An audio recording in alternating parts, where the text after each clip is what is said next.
নমস্কাৰ মই কেৰিয়াৰ গুৰু দেৱজিৎ ভূঞাই মোৰ ইউটিউব চেনেললৈ স্বাগতম জনাইছোঁ। আজি মই এটা সম্পূৰ্ণ বেলেগ বিষয়ে আলোচনা কৰিবলৈ গৈ আছিলোঁ। বিষয়টো হ'ল ডিভোৰ্স বা বিবাহ বিচ্ছেদ। আমাৰ অসমীয়াত এষাৰ কথা আছে, তিৰিয়ে পুৰুষে হৈবা একমতি, তেৱেহে সিজিব হৰিত ভকতি। ঘৰখনত যদি পুৰুষ আৰু তিৰোতা একমতি হ'ব নোৱাৰে তেতিয়াহ'লে সেই ঘৰৰ কেতিয়াও উন্নতি হ'ব নোৱাৰে।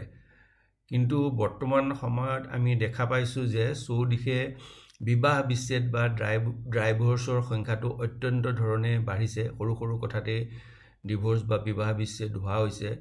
ইয়াৰ ফলত লাহে লাহে সমাজত বিবাহৰ প্ৰতি আসক্তি কমি গৈছে আৰু এটা নতুন কালচাৰ লিভিং টুগেডাৰ বা একেলগে বসবাস কৰা কালচাৰে চানি ধৰিছে। কিন্তু এই কালচাৰটো কিমান ভাল নে বেয়া সেই বিষয়ে মই কোনো বিতৰ্ক কৰিব নাযাওঁ।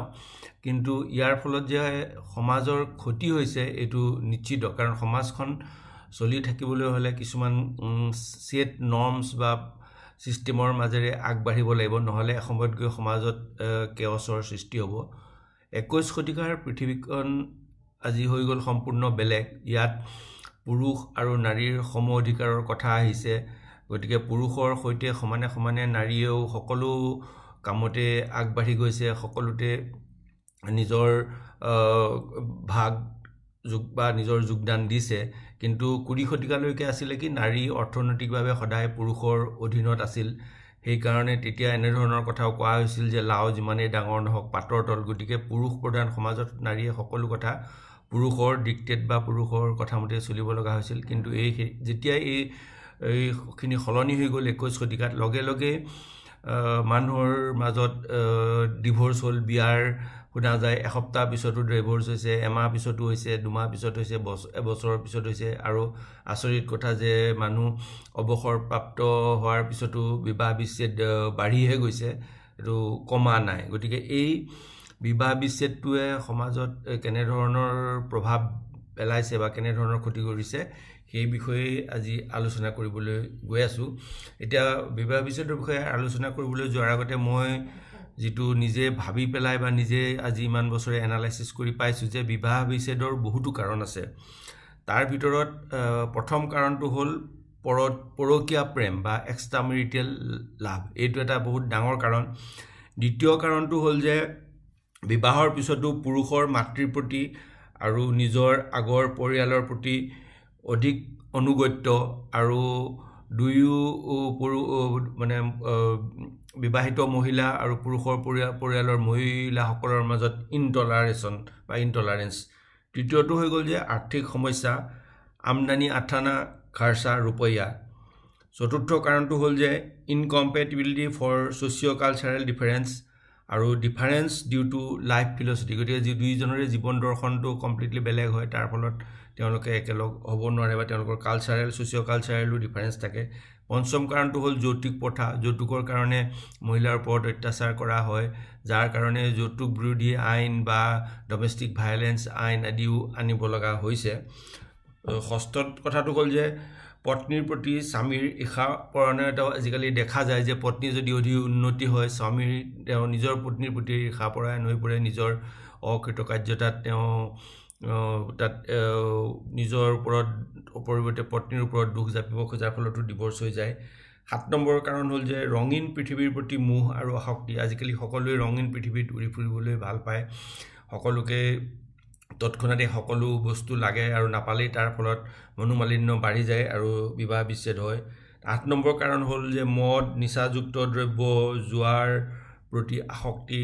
এইও বিবাহ বিচ্ছেদৰ কাৰণ হ'ব পাৰে। আগতে কেৱল পুৰুষেহে মদ বা নিচাযুক্ত বস্তু খাইছিল, আজিকালি পুৰুষৰ সমানে সমানে মহিলাইও খোৱা হৈছে। গতিকে এইও এটা বিবাহ বিচ্ছেদৰ কাৰণ হৈ পৰে।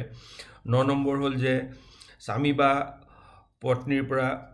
স্বামীয়ে পত্নীৰ পৰা আৰু পত্নীয়ে স্বামীৰ পৰা অতিমাত্ৰা কিছু এক্সপেক্টেশ্যন কৰে বিয়াৰ পিছত, কিন্তু সেইবোৰ যেতিয়া তেওঁলোকৰ মাজত নাহে তেতিয়া দুয়োৰে মাজত কনফ্লিক্ট আৰম্ভ হয় আৰু সেই কনফ্লিক্টে গৈ শেষত বিবাহ বিচ্ছেদৰ ৰূপ লৈ গৈ। আৰু 10 নম্বৰ আৰু বিভিন্ন ধৰণৰ সৰু সুৰা কাৰণ থাকে যে অতি খঙাল স্বামী হয় বা অতি খঙাল পত্নী হয়, বা ৰাতি শুওঁতে স্বামীয়ে নাক বজায় বা পত্নীয়ে নাক বজায়, ঘৰলৈ স্বামী দেৰিকৈ আহে, বন্ধুৰ লগত আড্ডা মাৰি ঘূৰি ফুৰে, ঘৈণীয়েকে সদায় খানা বনাব লাগে, গিৰিয়েকে কোনোদিনে নবনায়, আৰু ঘৈণীয়েকে খানা বনালেও খানা বেয়া হয়, ইত্যাদি ইত্যাদি সৰু সুৰা বহুতো কাৰণটো আজিকালি বিবাহ বিচ্ছেদ দেখা যায়। গতিকে এই কথাবোৰ আলোচনা কৰিবলৈ যাওঁতে সেইকাৰণে এই কি কাৰণে হয় এইখিনি অনুকোৱা হ'ল। কিন্তু এতিয়া কথা হ'ল যে বিবাহ বিচ্ছেদটো ভাল নে বেয়া, কিন্তু সহজ কথাত ক'বলৈ গ'লে বিবাহ বিচ্ছেদটো ভাল নহয়, এইটো বেয়া। কাৰণ ইয়াৰ ফলত সকলোতকৈ ভুক্তভোগী হয় যিসকল সন্তান আছে। এটা যদি পিতৃ মাতৃৰ মাজত ডিভোৰ্চ হয়, তেতিয়াহ'লে তেওঁলোকৰ যদি ৩-৪ বছৰীয়া সন্তান থাকে, ৮-৯ বছৰীয়া সন্তান থাকে, তেওঁলোকে সকলোতকৈ বেছি দুৰ্ভোগ ভুগিব লগা হয়। আৰু ফলত সেই সন্তান সংকৰৰ মানসিকতাৰ ওপৰত প্ৰভাৱ পৰে, আৰু সেইসকলেই ডাঙৰ হৈ গৈ ড্ৰাগ এডিক্ট হয় বা তেওঁলোকে ডিপ্ৰেশ্যনত ভোগে। আৰু সমাজৰ এটা চাম তেনেকৈ ডিপ্ৰেশ্যন আৰু ড্ৰাগৰ মাজে আগবাঢ়িলে সমাজখনৰ ফিউচাৰ পৰিণতিটো বেয়া হ'ব। কিন্তু এতিয়া কেনেধৰণে এই ডিভোৰ্চৰ সংখ্যাটো কমাব পাৰি, তাৰ কাৰণে বহুত আজিকালি কাউন্সিলৰো আছে, বিভিন্ন ধৰণৰ সংস্থাও আছে।